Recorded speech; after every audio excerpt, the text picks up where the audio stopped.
দীপক শৰ্মাৰ মৃত্যু অসমৰ সাংস্কৃতিক জগতৰ এটা অপূৰণীয় ক্ষতি। তেখেতৰ পাৰ্থিৱ শৰীৰ আমি চেন্নাইৰ পৰা অনাৰ ব্যৱস্থা কৰিছোঁ আৰু ৰাজ্যিক মৰ্যাদাৰে সৈতে আমি তেখেতৰ অন্তিম যাত্ৰাত তেওঁক শ্ৰদ্ধা জনাম। তেওঁৰ বাঁহীত মই ভাবোঁ যে ইমান ভাল বাঁহী বজোৱা আৰু অকল বহুত ডেফটত গৈ তেওঁ বাঁহী বজাব পাৰিছিল।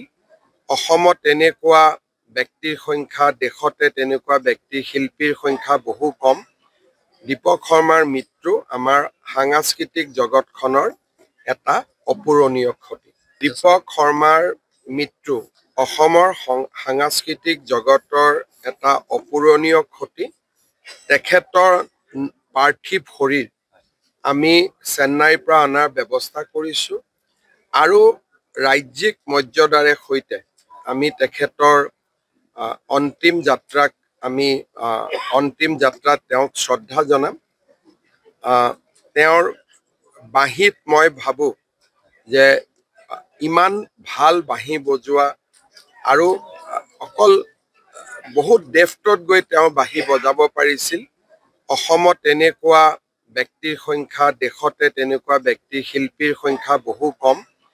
দীপক শৰ্মাৰ মৃত্যু আমাৰ সাংস্কৃতিক জগতখনৰ এটা অপূৰণীয় ক্ষতি। দীপক শৰ্মাৰ মৃত্যু অসমৰ সাংস্কৃতিক জগতৰ এটা অপূৰণীয় ক্ষতি। তেখেতৰ পাৰ্থিৱ শৰীৰ আমি চেন্নাইৰ পৰা অনাৰ ব্যৱস্থা কৰিছোঁ আৰু ৰাজ্যিক মৰ্যাদাৰে সৈতে আমি তেখেতৰ অন্তিম যাত্ৰাত তেওঁক শ্ৰদ্ধা জনাম। তেওঁৰ বাঁহীত মই ভাবোঁ যে ইমান ভাল বাঁহী বজোৱা আৰু অকল বহুত ডেফটত গৈ তেওঁ বাঁহী বজাব পাৰিছিল। অসমত তেনেকুৱা ব্যক্তিৰ সংখ্যা, দেশতে তেনেকুৱা ব্যক্তি শিল্পীৰ সংখ্যা বহু কম।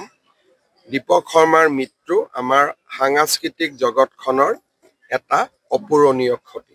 যিকোনো খবৰৰ বাবে যোগাযোগ কৰক 7099017330 লগতে 7099017110 নম্বৰত।